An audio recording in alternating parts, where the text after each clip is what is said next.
I mean, all three of us here, and Christa too, if she comes in, we've all been in like maker spaces, like, you know, MIT Fab Lab style, modeled after things. So that's kind of where we're coming from. But yeah, I just wanted to kind of get some ideas and talk about what's worked and what hasn't. And Erin, since you haven't been talking, you get to talk more this time. Okay, but we pulled out your macroscope, sorry. Oh, nice. Yeah, so give us a little background on that, because I think people would be interested on what it is, what it does. Absolutely. And I should say, I love this time of year because for me, it's a time for both reflection and planning. Yeah. Summer, you're looking back on what you did the past years, and then you're also thinking about what you want to do with your students in the year to come. So it's a really rich time, I think, for having these conversations. Yep. So the macroscope, that project has been kind of been evolving for some time, and the original seed idea for that came out of a trip I took with a colleague a couple of years back, 3 summers ago.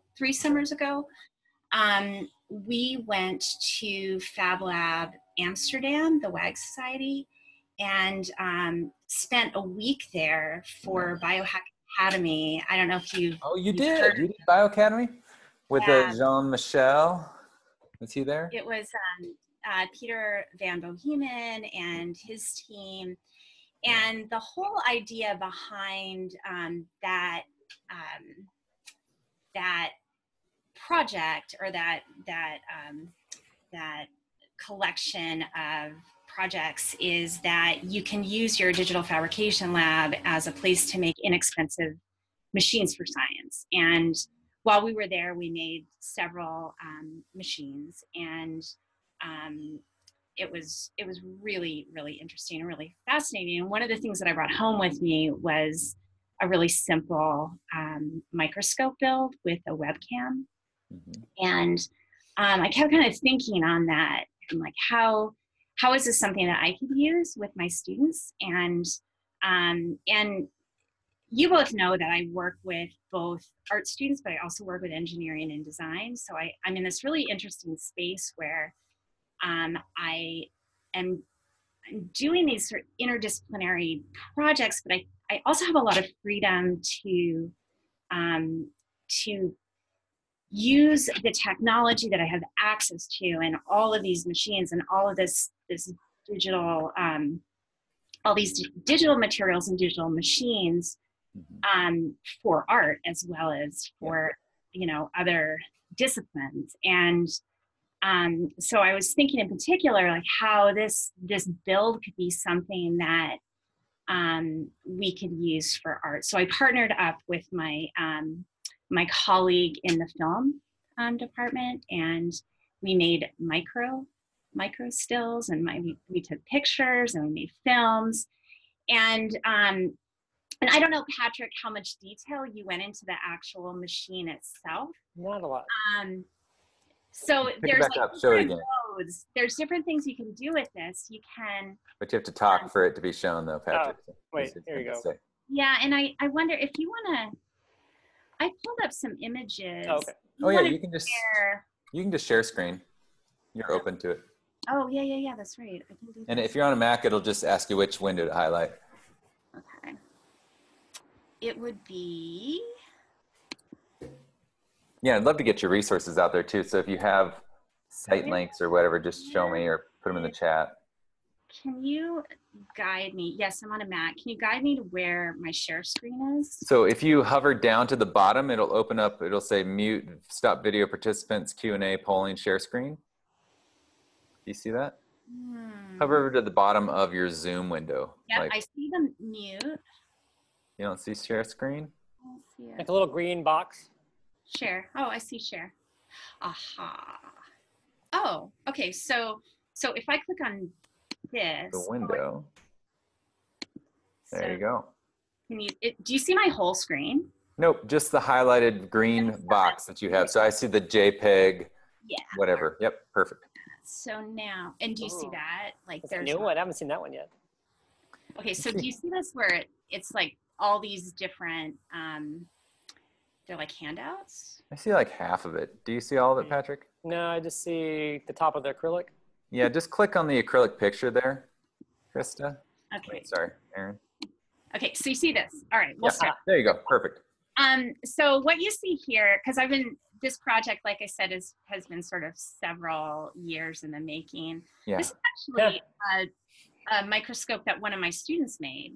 Cool. In engineering and design, and you can see if down sort of in the bottom, you can see the webcam, and she decided to use the webcam as is. So when you use a webcam like out of the package, it shows you up close photos of what you're looking at. It doesn't magnify it like that much, but it magnifies it enough for just really interesting shots of things. And she was interested in making a little device that you could toggle between white LEDs and UV LEDs. So you can see at the top there, there's a little perf board, and she wired it for different lights, and there's a switch, and she can go between the UV lights and the regular white lights, and she's able to get some really beautiful photographs of things that she wants to look at up close. So this project, while it started with this machine that I made as a way for our art students to capture photos, we also have students who are making all sorts of custom enclosures, which is really interesting. So that was engineering and design. You have them just using what's kind of your back end drawing program that you like students using for this? AI or? Yeah, so we do all of our work in AI, and the reason for that is simply because we have a site license, and it's something that's loaded up on everybody's machines, so it's a really easy go-to. But you can use it like a CAD program then, you put the grid on and measurement tools and all that, huh? Yep, absolutely. But you don't have to use Adobe Illustrator. You could use Inkscape. There's different ways that you get from design idea to so great. Now I want to, since we're on this share, let me show you this. So do you see this now? Yeah. Okay, so these are just different versions of that same design. So this is the one that Patrick was showing you. This is the laser cut macroscope with Petri dish, and these are the prompts that I've given my students to look at, to sort of get them thinking about how they could use each one of these machines. Mm-hmm. And you can see that there's on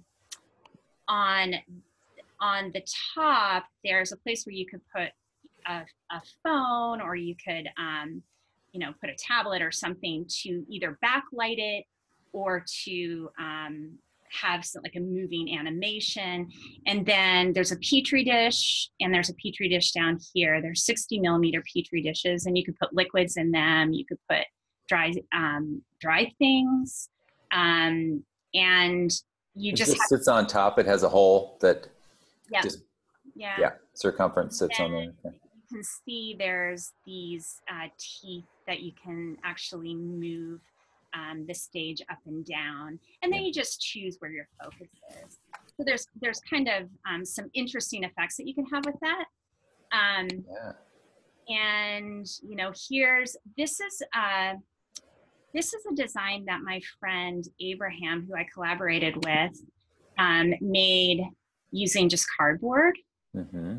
So when he saw this design, he doesn't have a laser in his shop, so they used cardboard, and this was the design that they came up with. And this is a great design, because here, where I'm using little Petri dishes, all you need for this one is a really inexpensive frame you can pick up at a dollar store. Nice. And and you can cut it out of cardboard or foam. And this is Abraham's design as well. This one is made with foam core. Okay. Yeah, so you see like different things. This is a kaleidoscope made with a microbit on one side, so you can capture images. And this one's a shaker. What's the microbit do for it? You can just use the matrix as a light pattern. Okay. Cool. So I gave all these options to my students to kind of get them thinking about the possibilities of what they could make. And I showed you that one example of my one student. So that was just one example of what was made. This is an example of a microscope where you actually take the lens and you invert it. And it can zoom up to about 200 power. Okay. And you can see, you can get very close. Here's a piece of hair that's been inside, and this is like an onion skin. So it's an interesting project in that it offers a lot of possibilities for things that students can do in terms of, thinking about what their objective is. Do they want to make something for the purpose of making art? Do they want to make something for the purpose of science? Do they want to create a custom enclosure? Do they want to do some custom electronic work? Right. So I like it for that reason. So that's great. That's really cool. Yeah. So this has been, how many years you've been doing this? 2 years now? Yeah. And I pretty much, I feel like I'm kind of done with this one at this point. I'm working on other projects now. What's kind of your dream for this year, or what'd you like last year? Where are you going next year? Yeah, so you want to maybe stop share if you're done with this too, by the way. So we'll stop sharing. Okay, so now we're back. Yep. So like I said, I like to kind of think about what the past year has brought in thinking about, like, reflecting on what we did and thinking about what we want to do next year. And one of the things that I do in my school is I teach on a cyclical basis, and okay. And in addition to that, so I teach these art classes that are cyclical. So I teach them every other year, which is really fun. That's nice. Always like new things coming up. But then I also do a lot of interdisciplinary projects, and I support the faculty on any projects that they're interested in developing connected to their curriculum. Yeah. So what I love about that is it's always new, because they're coming to me like, this is an idea that I have. How can we make this happen?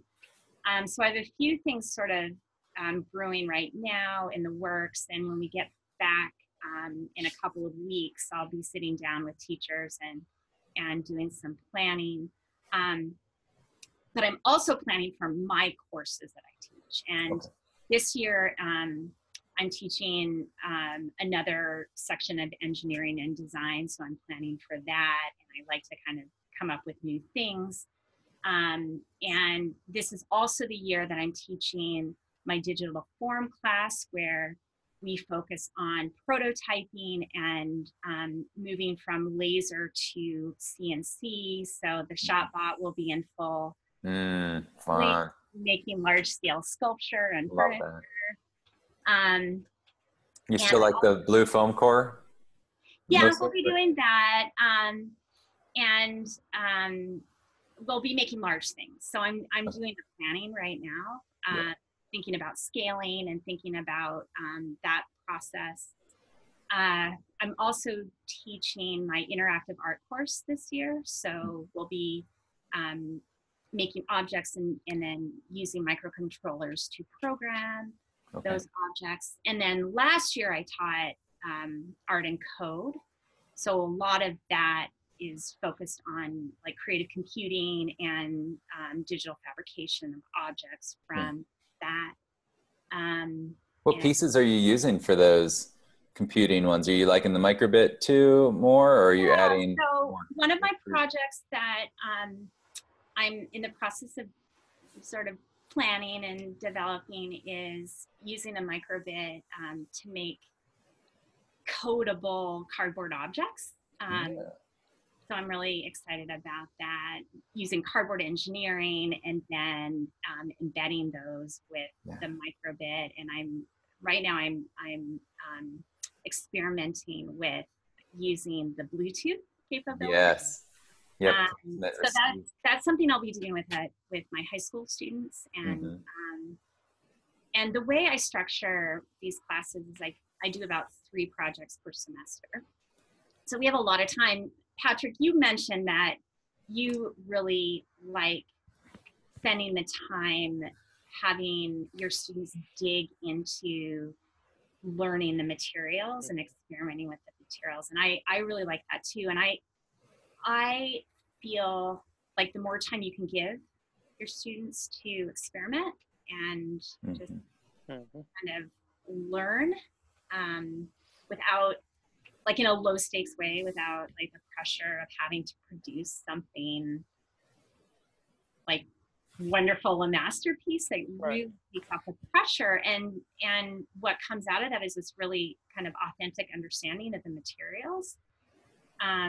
So you know, for this cardboard engineering, I'll be spending quite a bit of time on the front end, having them just explore the properties of the material, the properties of cardboard, which is really so special if you think about it. It's this material that's flat, but it's also flexible.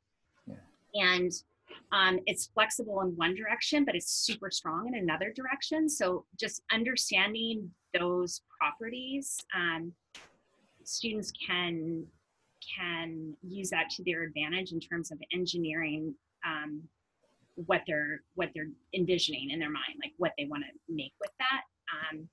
And I've been also really interested in sort of the inside of the cardboard itself. So using the corrugation as a place for connections, and like embedding things, like embedding magnets inside the corrugation, so you can have, you know, things mesh. And so how much like time do you have them exploring cardboard in a kind of low tech prototyping way versus moving into, you know, you're talking CNC and everything else?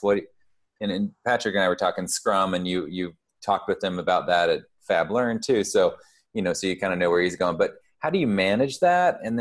And how much time do you kind of allow for each different part without being too prescriptive?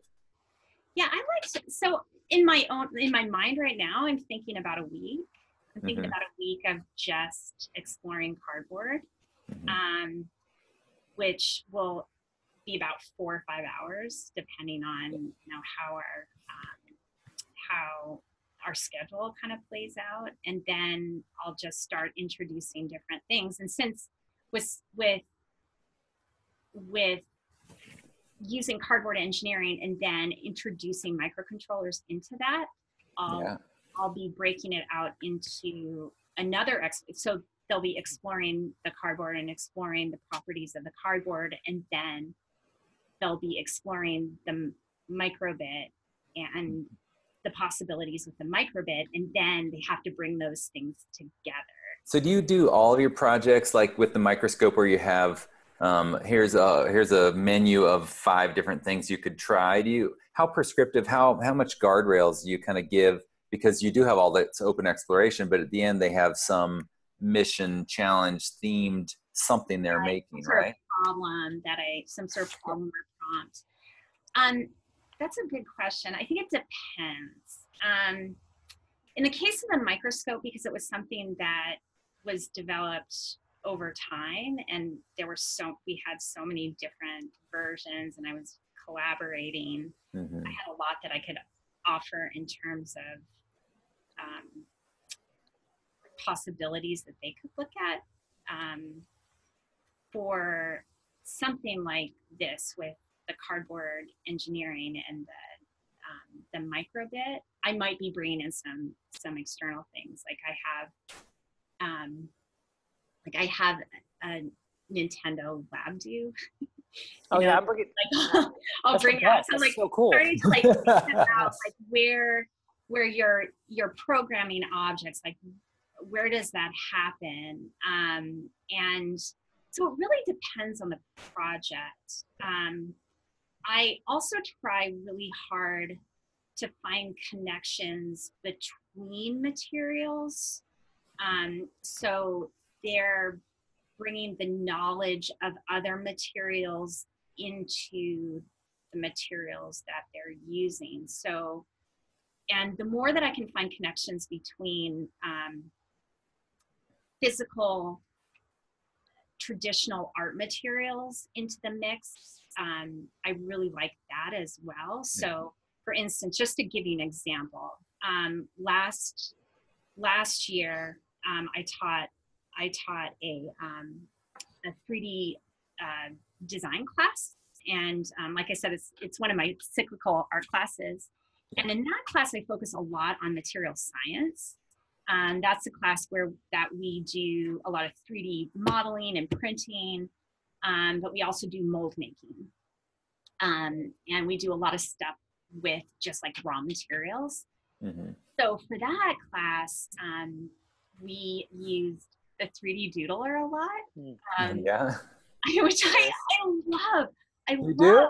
Oh, you're the first person. No. I love it. And I think the reason I love it so much is it just reminds me of textiles and weaving. And you do it flat and then pop them up? Well, I mean, yeah, they can. Yeah. But you're using this thing and you're pulling these strings. You're pulling these hands. And so back to the point that I was making, when I introduced this tool, instead of just talking about 3D pens, I talked about textiles. And so that's something that is really fun for me personally, through like an arts lens, is being able to tap into this whole world of materials that you maybe wouldn't traditionally find in an engineering design lab. Talk a little bit about, is it Sean Justice, right? Oh yeah. And materials. And I think a lot of people don't know about his work, and kind of both of you guys talk a little bit about what you like about that and help people that don't know him, like go find some stuff and dig in. Well, I don't know. Sean really helped open my eyes just to the power and just the idea of you need time with a specific material to really get to know it, and then to really have the material kind of be more like when you're working with it over time and after getting to know its properties, having whatever you make out of it be more of a reflection of your goal and what you're trying to convey. And one of the key takeaways from him pretty recently was even just how we talk about material. Is a lot of times it's like, how do I use this material? And he prefers, and I prefer, after like not debating, but just like trying to dissect what he meant, but work with the material is a much more profound way of thinking about it than just like, oh, I'm going to use it and then get rid of it. You're really engaging with it on like a personal, visceral level. And then going from material to like, what is material? And that's why a lot of his thoughts around this is like, everything is a material in some sense for art or for design or for both. So like computers, material. The 3D doodler, why not? That's a material. Right. So like why poo-poo it when it's like, let's celebrate it and let's make that connection between two seemingly unlike ideas. But really, if you look at it through that lens of material, then other things make sense. And that actually has made my job easier talking to teachers and students. Like a motor saw is, you can work with different materials, and it in itself is kind of like a material because it's a tool in that way. So yeah. Well, and I mean, Erin, you just opened my eyes to like, oh yeah, it's not a trinket that I see at Barnes and Noble. 3D doodler I actually could use. I'm thinking I could weave with it. I could, I'm like, oh, I've just been doing tilt up construction in my head. And just by that one little thing, I go, oh, okay, well, that might be a cheap way to get people going into it. Yeah, and just to kind of piggyback on what you're saying, Patrick, you mentioned how you're like, you and Sean have talked about like learning the materials and how that authentic experience comes out of it, and I think that rings so true for me as well. I mean, this idea, if you bring all sorts of interesting options for making to your students, and you allow them to start to develop their own personal vocabulary with these materials. And that vocabulary evolves through time and practice, but also through just their personal hand. One student is going to have a very different approach to using a material than another student is, and what the ultimate result of that will be really unique personal things that they make. So, the material is a vehicle for personal voice. It's like a vehicle to create something that is personal, that's unique, and students can own. And just to add on what you were saying about what Sean talks about in terms of materials being not just physical world materials, but they can also be digital materials. So this idea that a material, the same way we go into the ceramic studio and we approach clay as this thing that we mold and we model and we respond to this thing, you can use digital materials in the same way. You can use code, you can program, you can use software in the same sort of playful, responsive approach. And that goes back to Seymour Papert also, like computing and all of these things ultimately is about self-expression.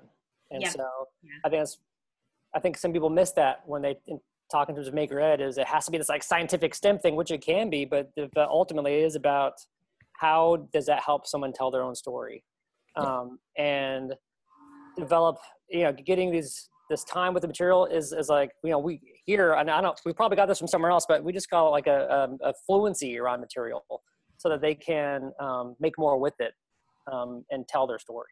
Yeah, that just transcends the skill-based, because I think sometimes people, they go, you're trying to explain what maker, innovation, constructivism, whatever term you're going to use with them based on where they are right in life, and so you start talking and they go, oh, is it like art, home ec, and shop like blown into one? And I go, well, maybe, but you're talking skills there. All you've just done is just made it 21st century shop, when it's not really about that, right? It's about the more than the skills. It's about the mindset. So I love having this fluency there. Am I shorting out here? Briefly, you're back. You're good. All right, great. I'm sure whatever I said that wasn't important. No. Anyway, so Erin, quick question on you, and Patrick, if you have time, you can answer too, and if you need to go whenever, feel free. But so you talk about these fluency with materials, and materials as vehicle for student voice and expression. And so and Patrick, you were talking earlier about well, it can't just demand a project from a student. We're going to start with the student. We're going to end with the student, passion driven. How do you, on a practical side of this headspace, how do you store these large projects? How do you make space for it? Where, because I get so into it that I'm making cardboard chairs, and we've got 5 sections of students making cardboard chairs, and they're in the hallway. I mean, right? It's not practical. So what have you found in terms of large scale projects versus even small scale projects? The viability, maybe the cost associated. How do you take care of all that stuff? What's worked? Yeah, storage is a challenge. So one thing that we do, because you're right, when you're working in a maker space, you're generating a lot of three-dimensional objects, and three-dimensional objects are really hard to store.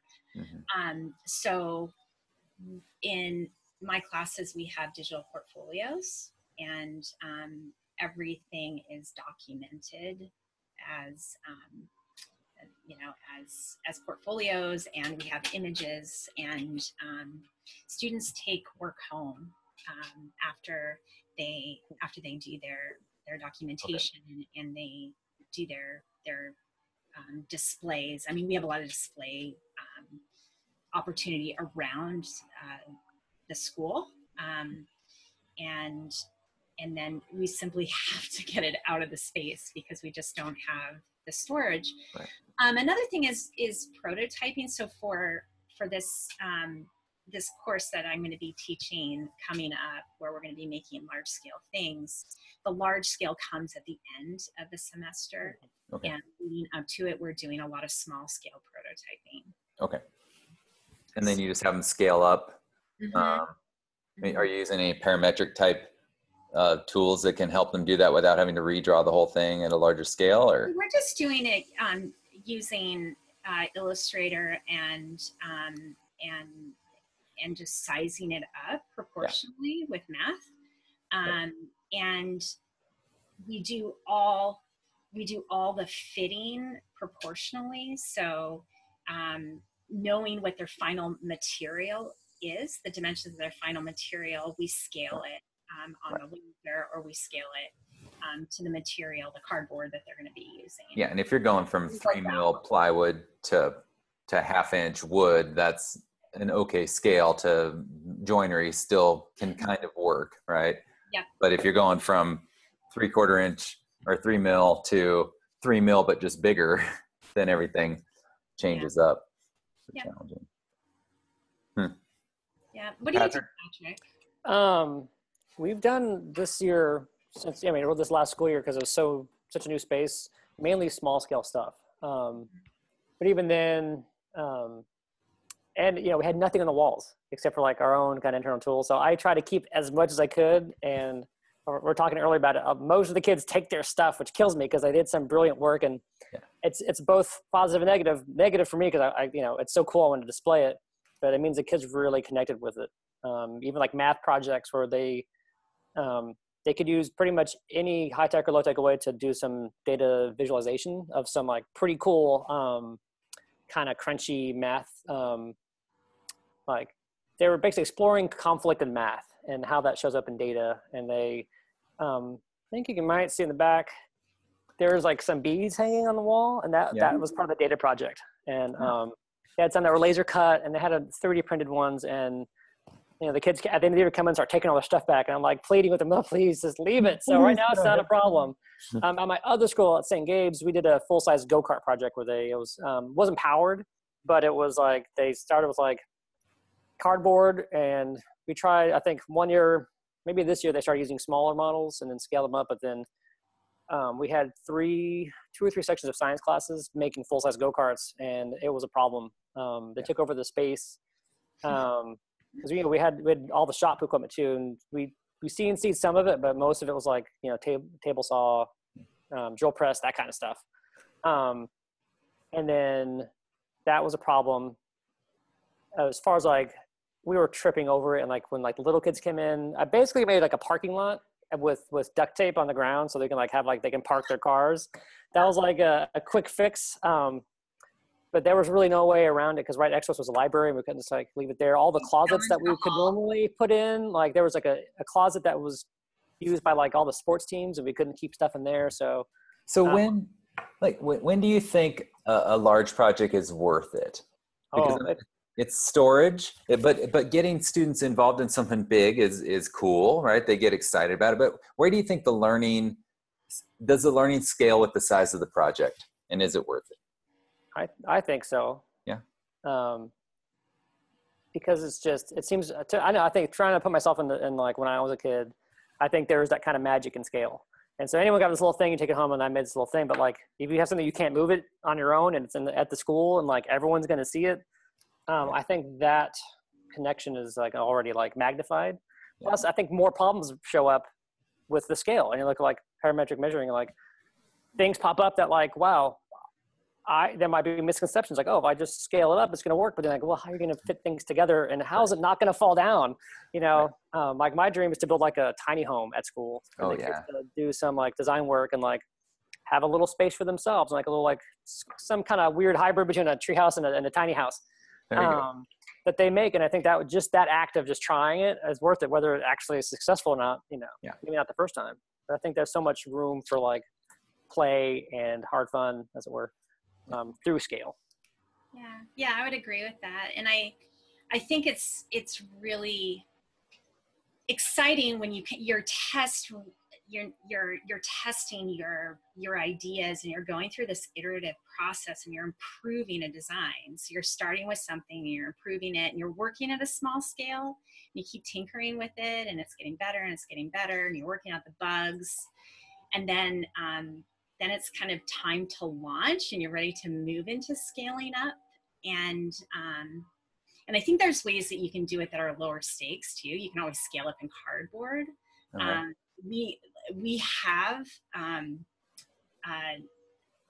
We buy those big 4x8 sheets of cardboard for the top lot, so we can. Oh, you have the big one. Yeah, you can get it. She's got the big shop out. Big, and that's so great. But there's some, I think there's also something about scaling up that helps students overcome this fear of a big project. That's a metaphor. Physical one.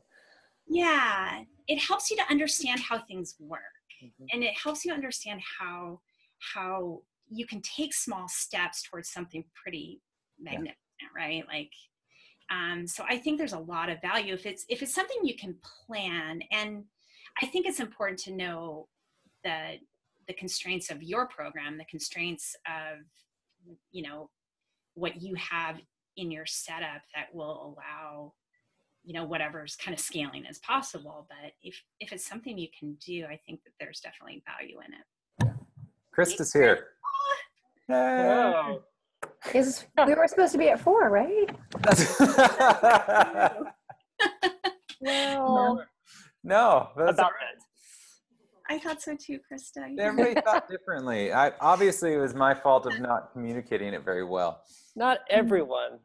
Well, okay, Patrick was here. Patrick and I have been on for like an hour and a half. Yeah, so. actually, I have to go in a couple minutes. I got to go home. It's been a long day. But it's been fun. I like that red wall. Oh, it was that's 8 coats or like 5 coats of red. It was never again. Next time, not red.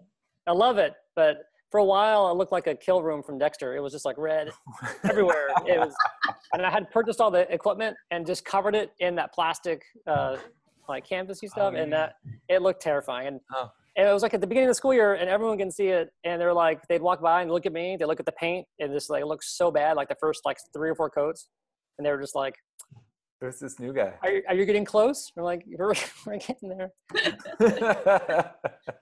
They're like, it'll make sense. Wait till the slat wall goes up. It'll all make sense. And then, finally did. No, I do like it. Thank you. It's energizing. Never again. There's some feng shui there. I just don't know what it is, but. Anywho. What did I miss? I'm so sorry. No. Like I said, it's me. I take full responsibility. But Patrick's going to be leaving here, but then we'll just jump back in with Christa and Erin. So what'd you miss? See, we talked Scrum. Patrick and I talked Scrum. We kind of did a little mini session of what you guys all did at FabLearn. It was fun. I learned a ton. And we talked about some reflectivity and we used a bad word assessment in there. No, we had some fun. And then he just told me all about awesome tools. And I asked him if he had $300, which I'm going to ask you guys too, what he'd buy. So what'd you buy, Christa? Plane tickets to Colorado. Oh, okay. I'm going to look right now. I'm looking on. It's a good time of year. It's a good time of year. I should have done this side outside. It's been beautiful. For what, the makerspace? Yeah, for a shop, for either personal project or student project. What'd you buy? Probably another 3D printer so we could have better capacity teaching people 3D printing. Yeah, which one you We're using the monoprice right now. Monoprice. We have two monoprice and one. Yeah, it took me a while to get used to the interface and using an SD card versus using a USB. And now I prefer it, but yeah, it took me a while to kind of. Yeah, you have an Ultimaker, Erin? Yeah, they're great. I have LoseBot. I like the LoseBot Rocktopus. No. Have you seen the little octopus they have? Anyway, moving on. So, well, Patrick, I'm gonna let you get going. Okay. And give you the exit out, just so that you don't feel like you have to just keep letting in and saying goodbye over and over. So. Oh man. Oh, all right. See y'all. Have a good time. You can hang as long as you want, but I'm just officially saying goodbye now. Whenever you drop off, it's up to you. All right. I'll just set it up now because it's a good time. You built it up. Thanks. Then I'll just stay. It'll be like really creepy. Exactly. Yeah. Just stay there. Like, bye. All right. See y'all. Bye. All right. See you. Oh, I turn this thing off. So, Krista, I am leaving. Hold on. I just got to. Yeah. Right. So you're at Asheville now. Science Center. How you been liking that?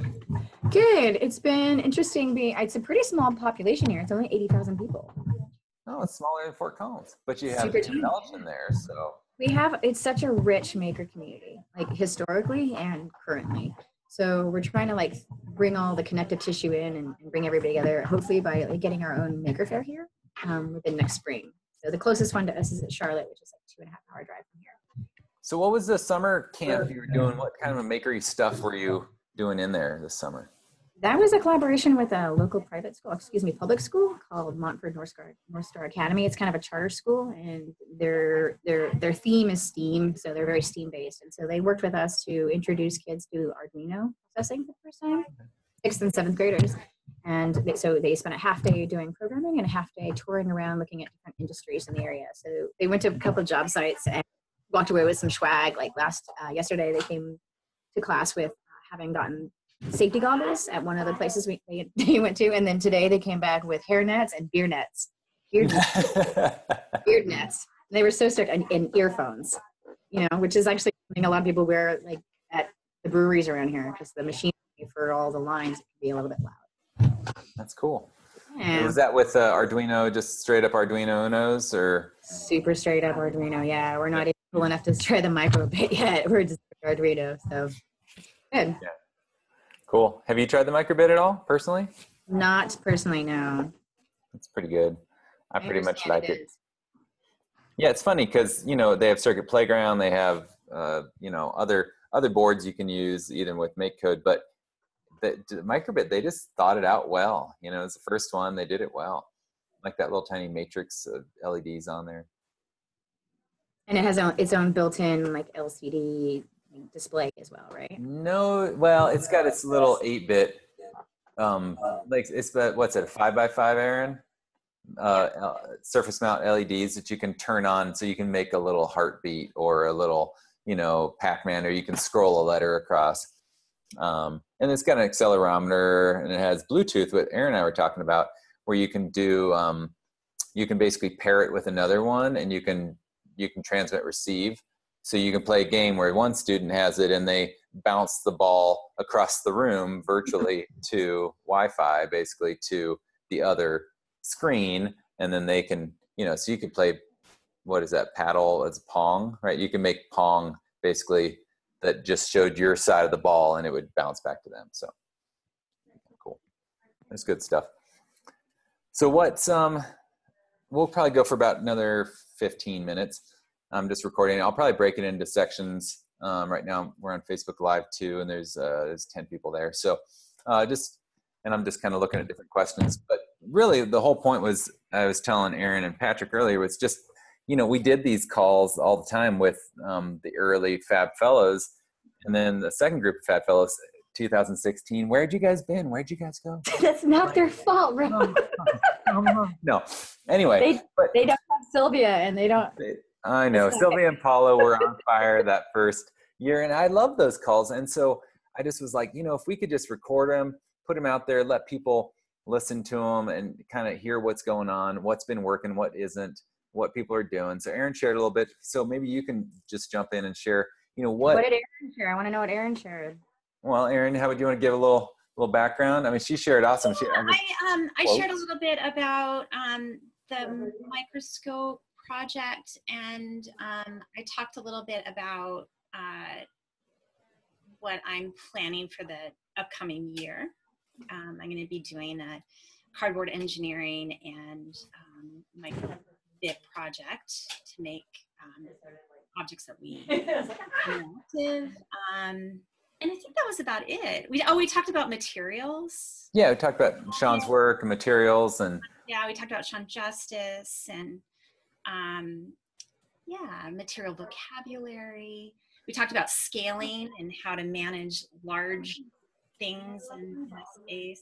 We're kind of going like headspace, broad sweeping, like these are awesome, nebulous ideas, and then at the same time asking, okay, but practically how's that look? So where he put the things that, Erin's doing a large scale furniture class, right? Furniture, industrial design kind of stuff. And so how do you scale that project and then have space for it? And where the last question I asked right before you got on is, do you see that scaling or large projects, because they take so much room, do you see them as worth it on the learning curve, and kind of where in that? Erin said that hers is at the end of the year. Patrick was talking about how his, he does see it because new problems arise when you try to scale things, and kids feel like they're part of something bigger than themselves, and it's not just this little trinket. So kind of maybe you can speak to that. What do you see on scale, especially at a science center, right? Science museum? Well, that actually reminded me of the Beam Center, which is in New York, and how I wrote a blog for the Fowler and Fellows site about big collaborations. And that was the first time that clicked for me. I'd seen it happen with my fifth graders where they would work in teams of 3 to 4 and get really good, hard problems done in one semester, like that furniture building or other actual things that would live as artifacts on campus. But what was really fascinating about Beam Center camp they do in New Hampshire is that they have their campers work with an architect or a designer on a project. The designer comes with all the plans, and everybody rotates stations to build this giant, amazing, phenomenally whimsical thing that lives only in the woods at this old retired Scout campgrounds in the middle of New Hampshire. Check out their website, beamcenter. Yeah, I'll link it. You have to see some of the projects they've done. I went one time and camped with them for a week and witnessed just just so beautiful. Like, it's a diverse community. A lot of kids there are on scholarship, and they build these massive things where people are welding and drafting and doing all kinds of. They have artists in residence that come in too. Yeah, so the people who design it, the artists and the designers who win the project selection, they come and live with them and help them build it. That's really cool. So thank you. That's cool. Yeah, and I think that speaks to that. Is you have this living artifact forever in the woods that other campers get to see the next summer around. Yeah. So where you sit on the community side of things? Oh, sorry. Go ahead, Erin. Oh, I was just going to say, there's so much value in working on a creative team. Yeah.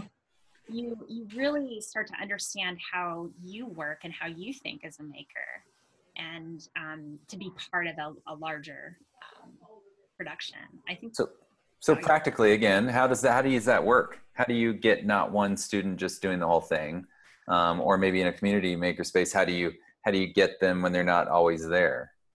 What's the practical side of that? At least from what I saw, and the way that they managed that was that they would rotate through different, like each project had its own set of things that needed to get done. And some of it was just tedious, and so they would each rotate through a lot of these stations, and each kid there was so much work that needed to get done. Yeah. There was no way to kind of opt out. And everyone was taught a really important key skill that helped build the overall thing. And so they felt kind of invested through that process as well. Camps, you give them a lot of downtime too. So when you're working, you're working, and when you're not working and celebrating, you're not. Yeah, that's good. Erin, what about in a classroom? Like, what do you do with the girls to get them all, to not just have? I mean, everybody has a bad day, but in a maker space, you may not feel like it sometimes. But how do you get them to collaborate and have that creative group that actually comes out with less disappointments and more successes? Yeah, that's such a great question.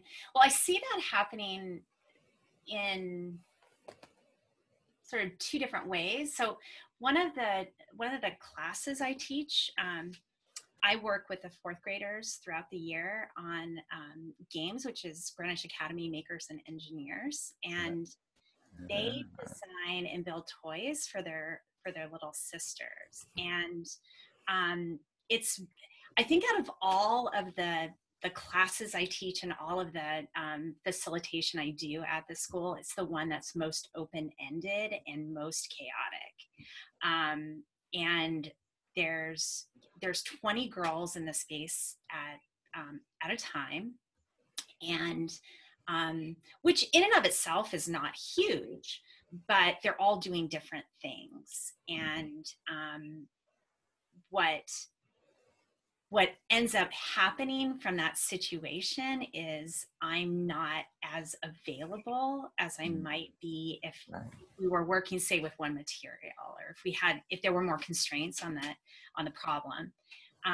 So one of the beautiful things that kind of grows out of that process is that these girls start helping each other out of necessity. Yeah.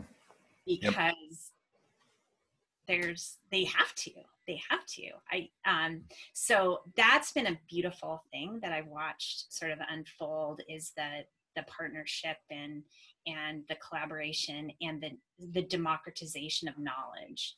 And when I see that happening, I try really hard to make a point to celebrate it and acknowledge it. So at the end of every work session, we talk about like what we see, and we share. And when I see that kind of collaboration, I always make a point to mention it and celebrate it. Yeah. In terms of back to the project, the furniture project, which is a larger, that's not group based, but it's larger in scale. With projects like that, I try to break things down into smaller sort of sections, and that helps to kind of manage how students tackle the problem. And there are a few projects that I do that are group based. Like we do this big, this gingerbread. Yeah. Yeah, no, I've seen pictures. That's another thing that's like very chaotic. We have a lot of stuff going on, and there's a lot of different pieces involved. There's design, there's building, there's programming, there's making it all work together. So in the case of that project, we have students they form teams, and then they identify 2 aspects of that project that they want to work on. And they have to report to each other, and it's really modeled after like a creative team sort of design. So I feel like it's, for me as a teacher, it's a work in progress too. You know, each year I'm tweaking things a little bit, and with my partner teacher as well, we try to figure out like new ways to approach making it work. Yeah. Christa, having come from, ed background and being in a school and now being in a more of a community space, how do you see that with projects as people, dig into them, but you don't have the same longitudinal, right? Oh, I think you're muted, Christa. I remember being a classroom teacher and hearing the conversations amongst my colleagues who did work at museums, like Lindsay and those folks who would say, how do you get beyond the 30-minute workshop? How do you get beyond just that smaller interaction? And from what I've seen from like Building 61 folks, they were the first to kind of show me the way. It doesn't have to be a 30-minute workshop. That doesn't have to be the only exposure you have to your community. You're solid. You're a brick and mortar structure in your community, right? There's no excuse not to have long-term relationships with the makers and the entrepreneurs in your community.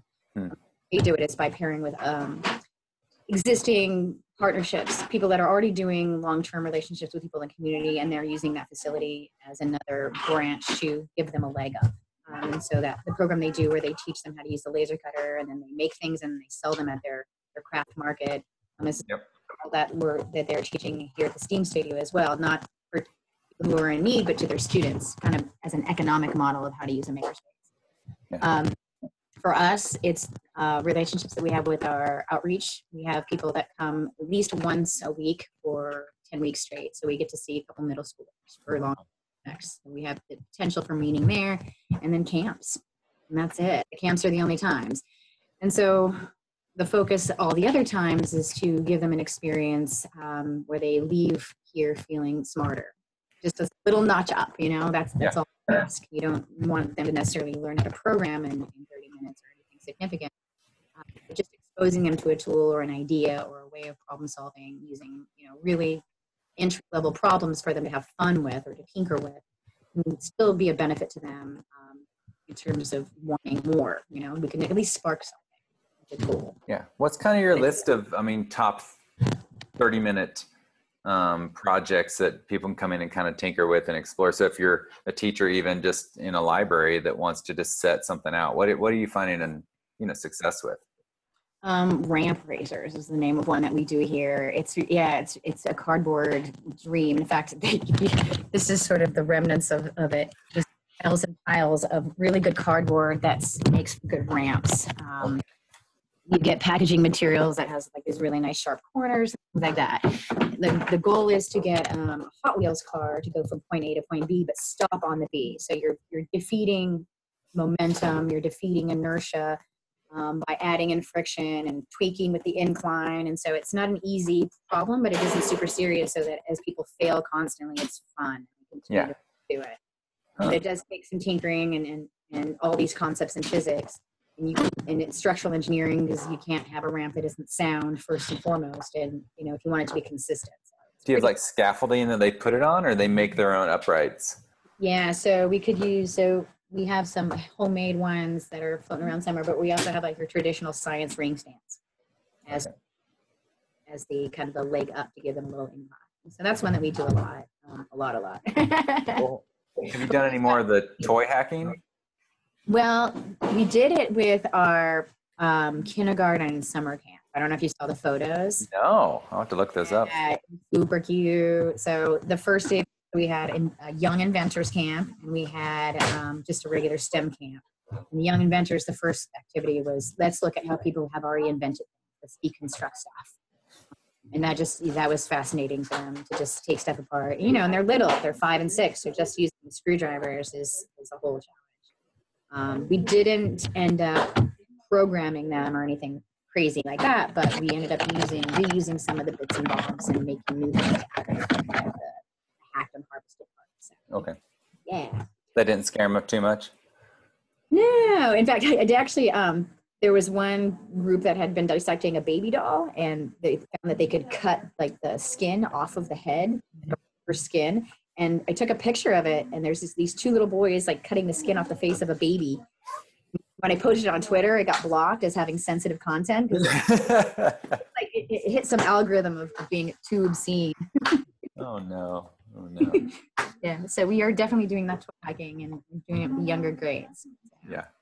Anything else? We are starting something for the adults now.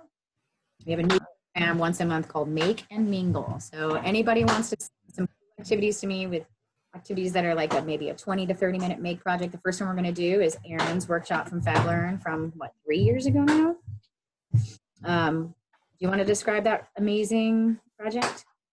Yeah, so it's kind of gone viral, like the whole tab, the headpiece. Yeah, so there's a really easy way to create a structure that rests on your head, and then you can build it out, and you can create a wearable headpiece. Nice.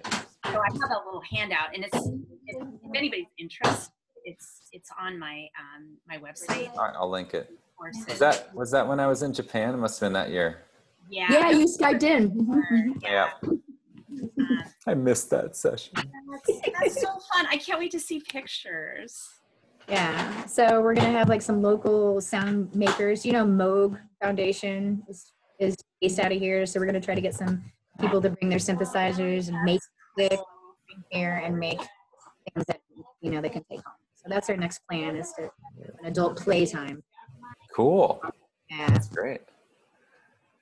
Well, I'm going to go into questions, and then I'll get you guys on the hot seat here with a couple of other questions too. But a couple of questions that I've got is like, how do you get maker educated, integrated into other subjects? So like librarians ask, but even community center, you know, how do you kind of, and Erin, I know you work with this because you have your own classes, but you're also, you know, bringing other people to the game. It's not just science, you're doing microscopes and art, right? So, I mean, how do you kind of, maybe, I think I would say the question comes from, the root of this question is, I'm not creative enough to think of all these things all the time.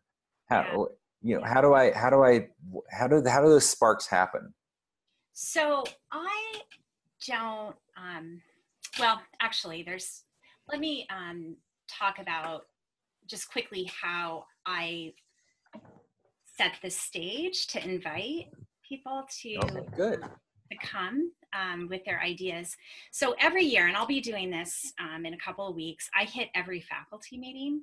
We're K-12, so we have 3 divisions. We have our lower and our middle and our upper. And I hit every faculty meeting, and I introduce myself, and I share some of the projects that we've done.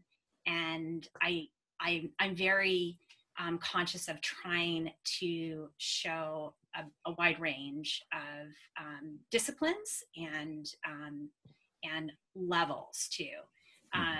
And from there, I invite people to come find me, bring their ideas. And one of the things that I always stress with teachers is I can assume the learning curve for them. So they don't need to understand the software. They don't need to understand the design side. They can do low tech, they can do high tech. Mm-hmm. So I try very hard to make that on-ramp really friendly. And we really aim to get every grade level with some project over the course of the year.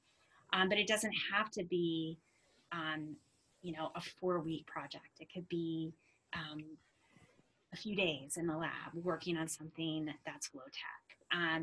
So my approach with teachers and trying to get them in is I listen to what they're interested in and where they want to see their curriculum match up, and then I try to do everything I can to facilitate that and make it like very low entry point.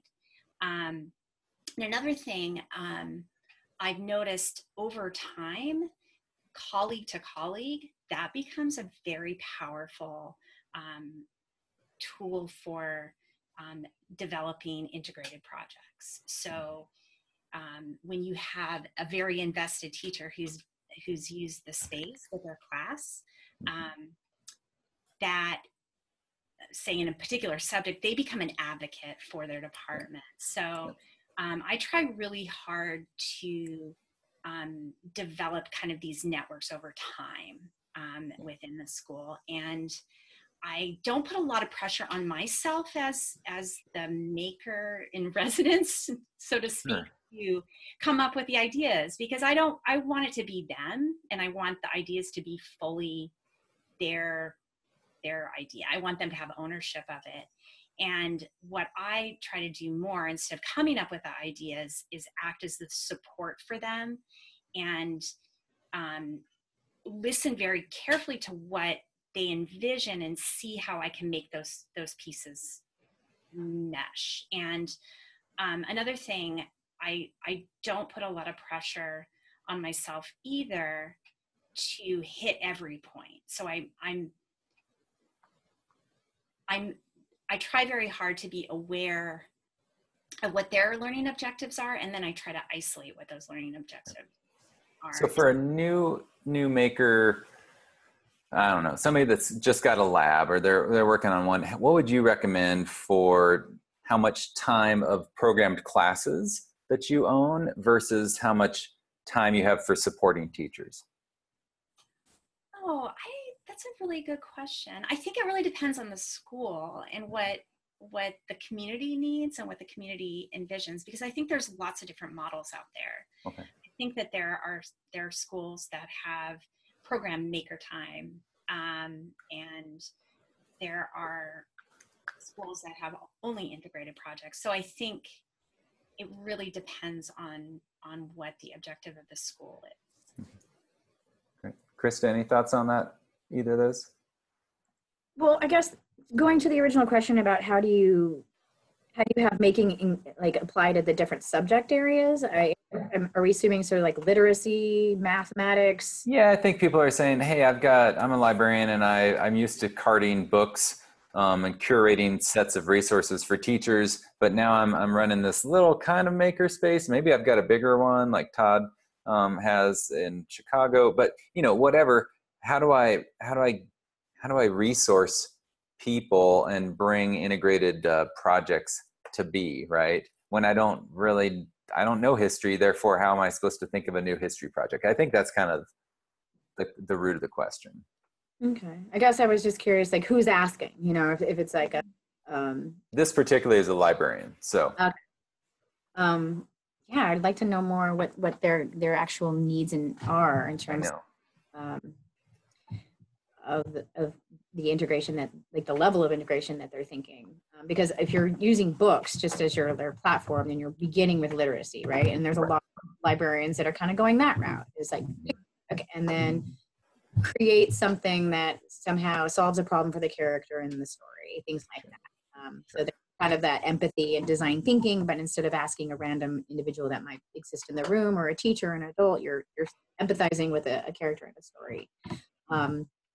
I just always see making as being super integrated in kind of naturally, just because if you're having them do the entire design process, then they're doing planning, they're writing, there's mathematics involved in using materials wisely and sustainably. There's the sharing of work, and there's all of the soft skills that you're hitting. So you're getting basic literacy skills, and then you're getting all of those soft skills. So for me, making is inherently interdisciplinary. So the question, I guess, for me is a little bit hard to answer. Yeah, I know. And that's hard with the ones that have been sent in. I've got other one. Well, actually, I think for time's sake, let's do the end.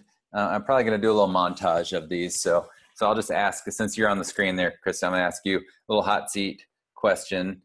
First one is low tech, or not low tech, but low entry, high ceiling projects, your top 3. I guess Scratch would have to be one, even though I'm not good at it, but I realize its potential. Sure. Gosh, top 3. Can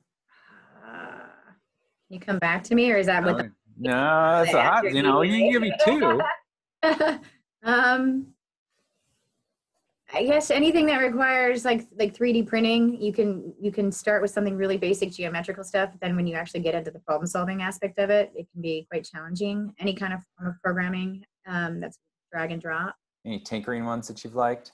The kind of easy to get into, but just keep iterating to biggerness. Chain reactions are a huge one, right? You can basically set up dominoes, or you can set up a motor that game which burns. So there's a lot of expansion potential in chain. All right. Great. So back to my $300 Amazon order. I've got $300 in my pocket. I'm going to buy something for you. You either make it personally, or you get to use it at your place of work here. What am I? I've got my card open right now. What am I buying you? Oh man, I'd have to say a 3D printer. It'd give you the most for your buck. I can't think of anything in my personal life that I could get for $300 right now. Okay. All right. Erin, to you, same question. $300, Amazon, card open. Another sewing machine. Oh, which one? Good one. I'm not sure. I'd have to. Well, I'm using my old sewing machine from college, and it's a workhorse. It's a workhorse. My wife's is the same thing. It's mustard yellow, but it's awesome. So I think I'd like to buy another one on eBay. On eBay specifically. Have you tried any it's so simple, and it just has a couple of stitches, and it's really heavy, but I like it. Doesn't jam up too much. Doesn't jam up too much. It's easy to fix. It's not. the kids haven't been breaking it. I used to have another one that was it was a cheaper digital one, and it just, I really want to try some stainless steel thread sewing machine integration. I've never done it. I just feel like there's such potential with, you know, all the different, even with zigzag or with some of the, I don't even know what you call them, where you go back and forth and you make it, or like a zipper stitch, and you can make almost like an electric bus on fabric. And I don't know, it just seems like there'd be some cool possibilities. Yeah. You know what I just discovered that I haven't tried it out yet, so I don't want to like put it out. I don't know exactly. I'll edit it out. That's what it's going to be, but I'm excited at the possibility. A felting machine. Have you guys seen these? No. Is it like a needle that just? Yeah, it's like a little tiny sewing machine, and it's almost, I think it's a toy. I bought it on Amazon. They had them at this Pathfinder's Summer Institute that I was at, and it has needles that actually felt for you. They act like a sewing machine, and you can use it with little kids. So I'm excited. Ooh, that's cool. So is it a CNC? It acts like a sewing machine. It's really tiny. How does it know what to make? It doesn't. So you feed your felt into the machine, and it has this cover around it. So the felting needles, there's no way that your little fingers can get in the way. Mm-hmm. So imagine if you had two pieces of felt and you fed it through this line of needles that was like stitching into the surface, and it actually bonds it like a sewing machine. It's pretty neat.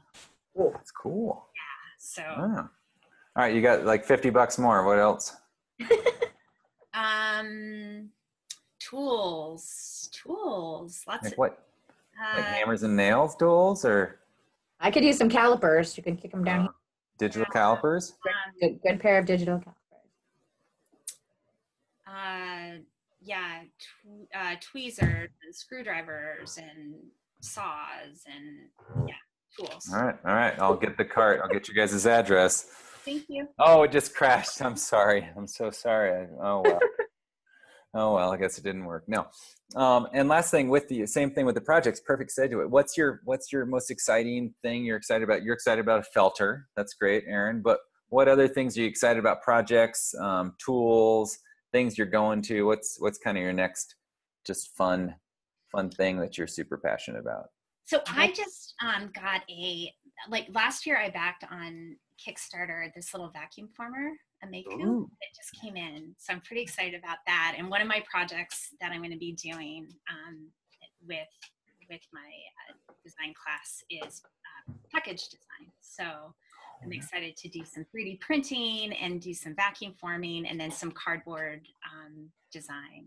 I always love flat panel construction. I dig it. I've done package design like that, and it's fun for the kids.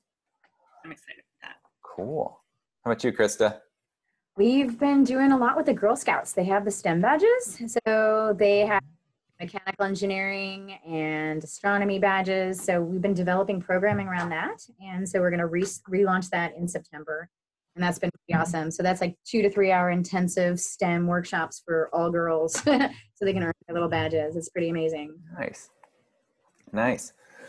Cool. Well, anything else you guys want to share before we at least cut off the live, and then we can chat a little bit before we go offline too? Anything else?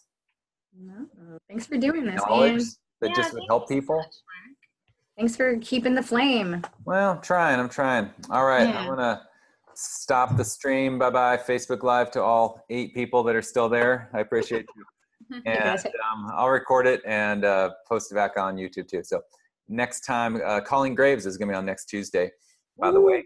And she's working for Makey now. So she's going to do a little light physical programming kind of entry-level activity stuff. So there we go.